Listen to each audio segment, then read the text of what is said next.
একবার দেখুন শুধু। ও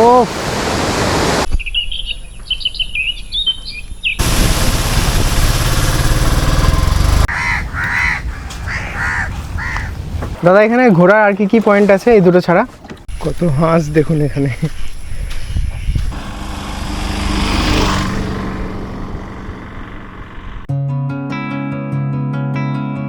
কলকাতা থেকে অল্প খরচে এই বর্ষায় কোথাও ঘুরতে যাওয়ার কথা ভাবছেন? উত্তর একটাই, পুরুলিয়া। কলকাতা থেকে মাত্র 3.5 ঘন্টার পথ, আর তারপরেই পৌঁছে যাবেন পাহাড়, ড্যাম, ঝর্ণা আর মেঘে ঢাকা এক অসাধারণ জায়গায়। কলকাতা থেকে সকালে বেরিয়ে সারা দিন ঘুরে হোটেলে না থেকে সেদিন রাতেই আবার কলকাতা ফিরে আসব। আজ আমরা দিনে দিনেই ঘুরে দেখব পুরুলিয়ার গড় সার্কিট, এবং সাথে বোনাস থাকছে মাইথন। পলাশীডাঙ্গা পুরুলিয়াকে তো অনেকবার দেখেছেন, তাই আজ আপনাদের দেখাবো বর্ষার সবুজে মোড়া পুরুলিয়াকে, এবং চেষ্টা করব সব থেকে কম বাজেটে এই উইকেন্ড ট্যুর সম্পূর্ণ করার। এই ভিডিওতে আমি বলবো কলকাতা থেকে অল্প বাজেটে কিভাবে পুরুলিয়া আসবেন, এসে কোথায় কোথায় ঘুরবেন এবং সম্পূর্ণ ট্যুরের খরচ। আর আপনি যদি প্রথমবার পুরুলিয়া আসছেন তাহলে আশা করি এই ভিডিও আপনার খুবই কাজে আসবে। চলুন তবে শুরু করি আজকের গল্প। তার আগে আমি অম্লান, সাথে Debarati. Welcome to travelling hours. Howrah থেকে বেশ কিছু ট্রেন রয়েছে, যাতে করে 3 থেকে 4 ঘন্টার মধ্যে পৌঁছে যাবেন পুরুলিয়া। কিন্তু এই একদিনের ট্যুরের জন্য সব থেকে ভালো ট্রেন হচ্ছে 22387 ব্ল্যাক ডায়মন্ড এক্সপ্রেস। এই ট্রেন হাওড়া থেকে সকাল 6:15-তে ছেড়ে কুমারডুবি পৌঁছায় 10:04-এ। এবার প্রশ্ন, কুমারডুবি কেন? আমরা আজকে গড়পঞ্চকোটের সাথে মাইথনও ঘুরে দেখব, আর এই মাইথনের সব থেকে কাছের স্টেশন হচ্ছে কুমারডুবি। এছাড়াও এখান থেকে বাকি জায়গাগুলো ঘুরে দেখতে খরচ কিছুটা কম হয়। এই কুমারডুবি কিন্তু ঝাড়খণ্ডের শেষ রেলওয়ে স্টেশন, এরপরেই শুরু হয়ে যাচ্ছে পশ্চিমবঙ্গ।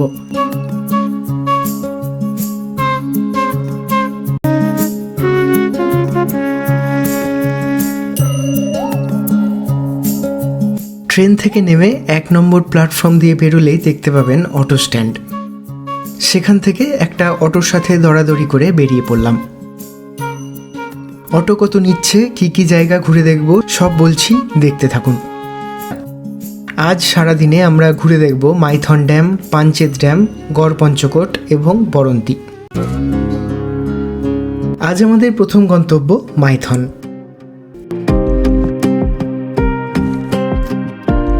পশ্চিমবঙ্গ এবং ঝাড়খণ্ড সীমান্তে বরাকর নদীর উপর নির্মিত 15,712 ফুট দীর্ঘ এবং 165 ফুট উঁচু মাইথন বাঁধ, এবং এই জলাধার 65 বর্গ কিলোমিটার জুড়ে বিস্তৃত। 1948 সালে দামোদর ভ্যালি কর্পোরেশন এই বাঁধ নির্মাণ করে। এখানে কিন্তু বোটিংয়ের ব্যবস্থা আছে। এখানে বোটিংয়ের জন্য বেশ কয়েকটা ঘাট রয়েছে, তবে আমরা যাচ্ছি এই গেট নাম্বার 1-এর কালীঘাটে। না, এটা সেই কালীঘাট নয়।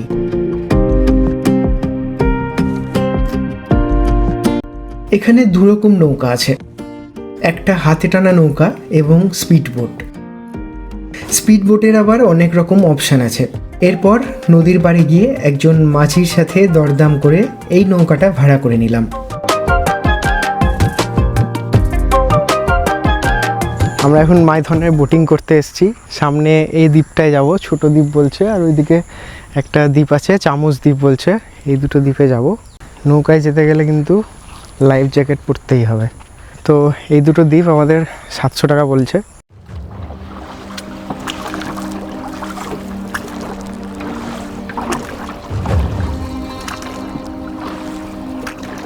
সকালের হালকা রোদ গায়ে মেখে ভেসে চলেছি দামোদর নদের এক শাখা নদী বরাকর নদীর উপর দিয়ে। এই দিগন্ত বিস্তৃত জলে ভেসে বেড়ানো আর নৌকার ছলাৎ ছলাৎ শব্দে প্রকৃতির এই মায়াবী রূপ উপভোগ করার মজাটাই আলাদা। আমরা ভেসে চলেছি দামোদর নদীর ওপর দিয়ে। সকালবেলায় পারলে একবার এখানে এসে বোটিংটা করবেন। চারিদিকে কোনো জনমানব নাই, শুধু আমরা দুজন আর আমাদের মাঝি ভাই। দারুণ লাগছে, হালকা একটা বাতাস। এখন যাচ্ছি উল্টো চামচ দ্বীপের দিকে। উল্টো চামচ নাম এই কারণেই যে এই যে দ্বীপটা দেখতে পাচ্ছেন না মাঝখানে, এটা দূর থেকে দেখুন দেখতে অনেকটা উল্টানো চামচের মতো। চামচ উল্টালে যেরকম শেপটা দেখা যায়, তাই এটাকে উল্টো চামচ দ্বীপ বলছে। আর এই উল্টো চামচ দ্বীপের উল্টো পাড়েই আছে লক গেট, ওই যে দূরে দেখা যাচ্ছে ওইটা।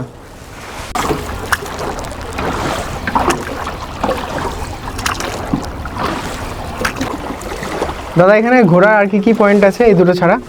এদিকে নিচে পার্ক আছে। পার্ক আছে, আর না এই তোমাদের বোটে করে আর কি কি জায়গায় যাওয়া যায়? এখানে আপনার বোটে করে আপনার সবুজ দ্বীপ ওইদিকে আছে। সবুজ দ্বীপ ওইদিকে? হ্যাঁ এরকম জঙ্গল। আচ্ছা, আর এই 2-3টা দ্বীপ যাওয়া যায়। আচ্ছা,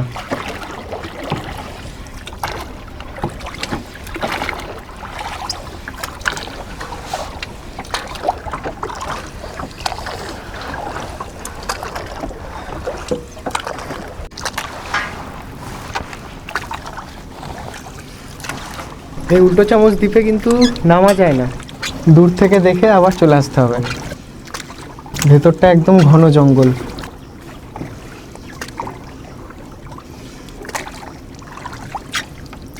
উল্টো চামচ দ্বীপ ঘোরা হয়ে গেল, এবার যাচ্ছি ছোট দ্বীপে। অনেকে আবার এটাকে ঝালমুড়ি দ্বীপও বলে, ওখানে ঝালমুড়ি বিক্রি হয় তাই নাম দিয়ে দিয়েছে ঝালমুড়ি দ্বীপ। ছোট্ট একটা দ্বীপ, তবে এখানে কিন্তু নামা যাবে।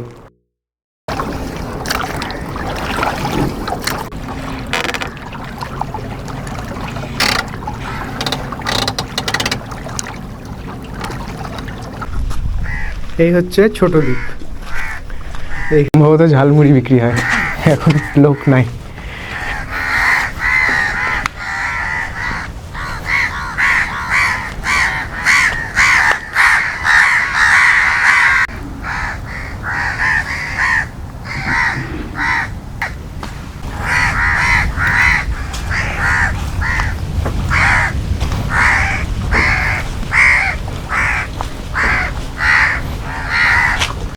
এই জায়গাটা সব থেকে বেশি ভালো লাগলো, এত সুন্দর হাওয়া দিচ্ছে না, দারুণ লাগছে। এখানে আসুন, 10-15 মিনিট কাটান, ঝালমুড়ি খান, দিয়ে আবার ফেরত চলে যান। দারুণ জায়গাটা। তবে আমাদের মাঝি দাদা বলছিল যে এই জায়গাটা আর বেশি দিন থাকবে না, মানে জলের তলায় চলে যাবে, জল ছাড়ার কথা আছে, তাই জল ছাড়লে আবার এই জায়গাটা জলের তলায় চলে যাবে। দারুণ জায়গা কিন্তু। আমার পক্ষীরাজ তখন ধীরে ধীরে এগিয়ে চলেছে লক গেটের দিকে।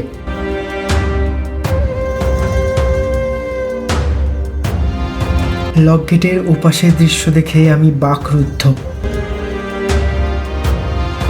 কি ভয়ঙ্কর সুন্দর লাগছে ডিভিসির জল ছাড়ার দৃশ্য। এই রূপ ভাষায় প্রকাশ করার সামর্থ্য আমার নেই।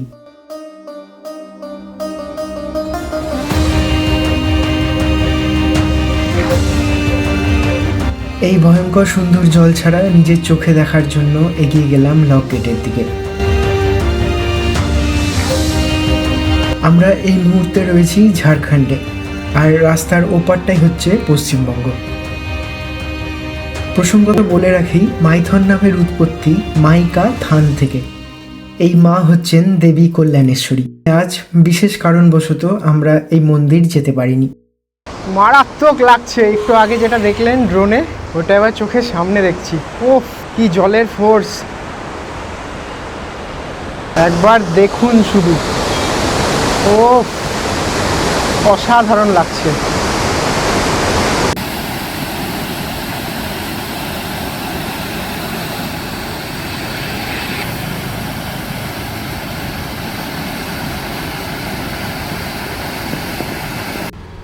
মাইথনকে গুড বাই বলে এবার আমাদের অটো ছুটে চললো এখান থেকে 17 কিলোমিটার দূর পাঞ্চেত ড্যামের দিকে।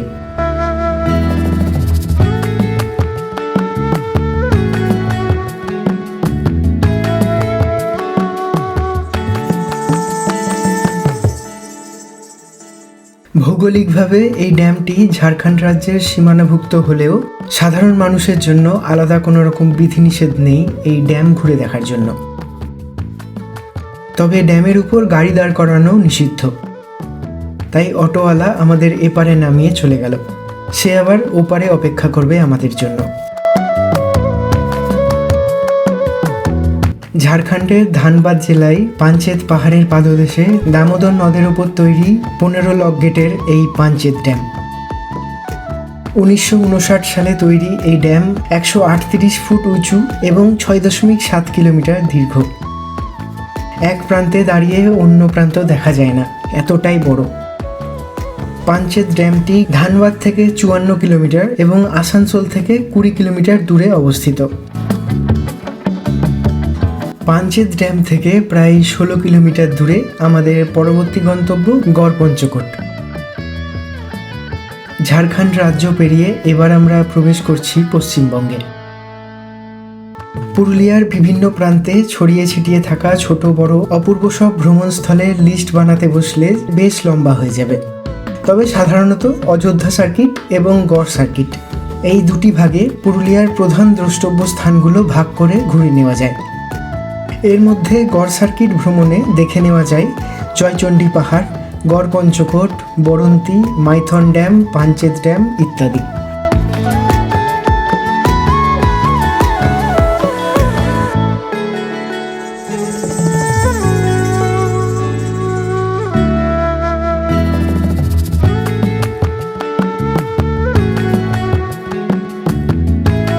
বর্ষার অপরূপ রূপে সেজে উঠেছে সুন্দরী পুরুলিয়া। বর্ষায় আসলে বাড়তি পাওনা এই রাস্তাঘাটে এরকম ছোট্ট ছোট্ট স্ট্রিমগুলো। এখন বেশ জোরে বৃষ্টি নেমেছে,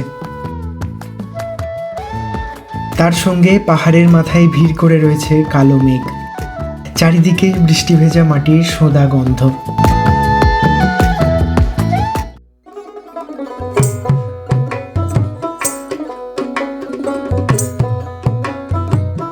পুরুলিয়া জেলার উত্তর পূর্বাংশে নিতুরিয়া থানা এলাকায় পাঞ্চেত পাহাড়ের পাদদেশে গড়পঞ্চকোট অবস্থিত।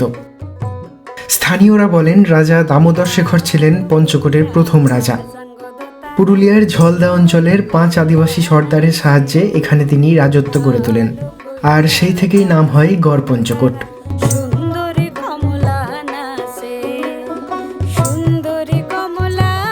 গড় মানে দুর্গ, পঞ্চ মানে 5 এবং কোট মানে গোষ্ঠী। গড় বলতে এখন শুধুই ভেঙে পড়া দেওয়াল, কাছাকাছিও যাওয়া যায় না। ফাল্গুন চৈত্রে গড়পঞ্চকোটের আকর্ষণ যদি হয় আগুন রাঙা পলাশ, তবে ঘন ঘোর বর্ষা হাতছানি দেয় প্রকৃতির মোহময়ী রূপ উপভোগের। বৃষ্টিতে পাঞ্চেত পাহাড় তখন ঘন সবুজ। কখনো কখনো পাহাড়ের মাথায় দেখা যায় মেঘের হালকা ভাসা চাদর।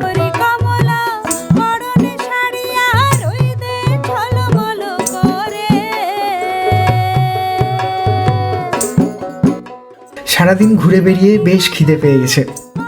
এই রাস মন্দিরের সামনেই রয়েছে চা বিস্কুট ম্যাগির দোকান। আমরা নিয়ে নিলাম 2 প্লেট ম্যাগি, দাম নিল 40 টাকা।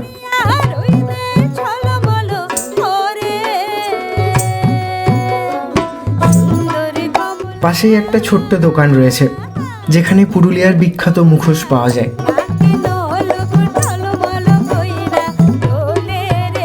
তো আমরা টুকটাক কেনাকাটি করছিলাম, তখন দাদা বললেন একটু ভেতর দিকেই একটা পাতাল হনুমানের মূর্তি রয়েছে। এরপর তিনি নিজেই আমাদের সেই জায়গায় নিয়ে গেলেন।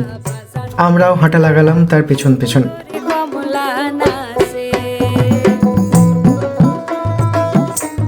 মাটির তলে ছিল, দিয়ে দিয়ে করতে করতে একে পাওয়া গেছে।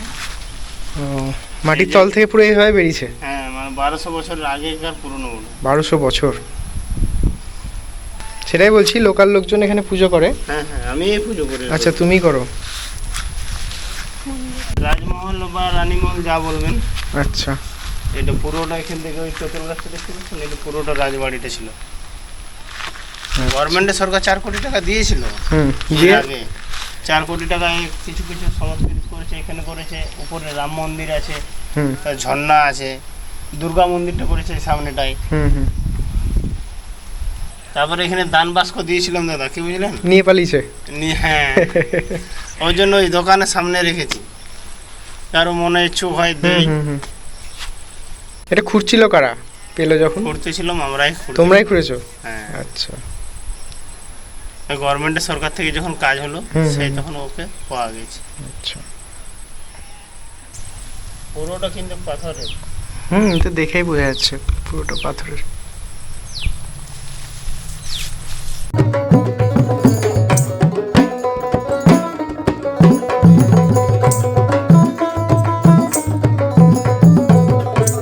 এর আগে অনেকেই গড়পঞ্চকোট এসেছেন, কিন্তু বর্ষায় এসেছেন কি?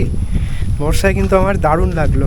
যদিও আমার জীবনে এটাই প্রথম গড়পঞ্চকোট, কিন্তু সত্যি বর্ষায় দারুণ লাগলো। হ্যাঁ, কিছু অসুবিধা তো আছে, যেমন বৃষ্টি যখন তখন নেমে যাচ্ছে, জামা কাপড় ভিজে যাচ্ছে, কিন্তু তার সাথে প্রকৃতির এই যে রূপ, আহা, বলে বোঝাতে পারবো না, সত্যি বলছি দারুণ লাগছে। পুরো চারিদিকে সবুজে সবুজ, ভাষা হারিয়ে ফেলছি বলার। হ্যাঁ, এখানে একটা রিসর্ট আছে, সেই রিসর্টের ওয়াচ টাওয়ার এটা। যদি ইচ্ছে হয় এরকম সুন্দর জায়গায় একটা রাত থাকবেন, তাহলে থাকতে পারেন এই চারুলতা রিসর্টে। পরে যদি কখনো আসা হয় আবার, ইচ্ছে আছে এখানে অন্তত একটা দিন কাটিয়ে যাব।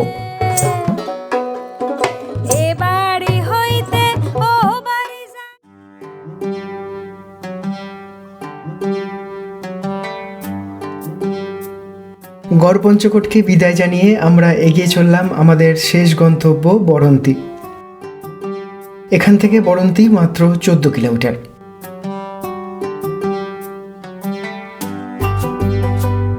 চলতি পথে হঠাৎ করে এরকম রেলগেট পড়লে কার না ভালো লাগে না বলুন তো? ট্রেনে না চাপি, শুধু দেখলেও যেন অনেকটাই ভালো লাগে। আমার মতো কে কে আছেন যাদের এখনও ট্রেন দেখতে ভালো লাগে? কমেন্ট করে জানান তো।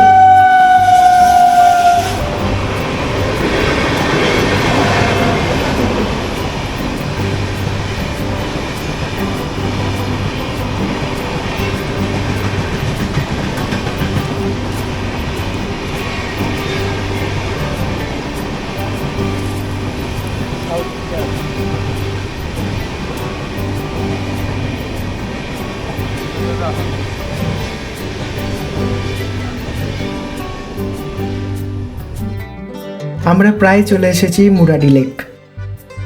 আর তার আগে এরকম কিছু রিসর্ট রয়েছে। যদি চান একটা বা দুটো দিন এখানে থেকে সমস্ত জায়গাগুলো ঘুরে দেখবেন, তাহলে সেটাও সম্ভব। পুরুলিয়ার রঘুনাথপুর সাব ডিভিশনে সাঁতুরিয়ার কাছে একটা ছোট্ট গ্রাম। গ্রামের নাম জীবনপুর, তবে বরন্তী বলেই বেশি পরিচিতি। এই অঞ্চলে সমতল ভূমিতেই হঠাৎ হঠাৎ নিজের খেয়ালে কুঁচকে উঠেছে মাটি। সেই সব পেয়েছে টিলার গড়ন, আর এই টিলার গায়ে এবং নিচে ঘন হয়ে আছে শাল, সেগুন, পলাশের বন। এই রাস্তা সোজা চলে গেছে বরন্তী গ্রাম ছাড়িয়ে মুরাডি পাহাড়ের দিকে। ডান দিকে মুরাডি লেক। লেকের উঁচু পার বরাবর ঢালাই রাস্তা। রাস্তার এই পারে দিগন্ত বিস্তৃত সবুজ ক্ষেত।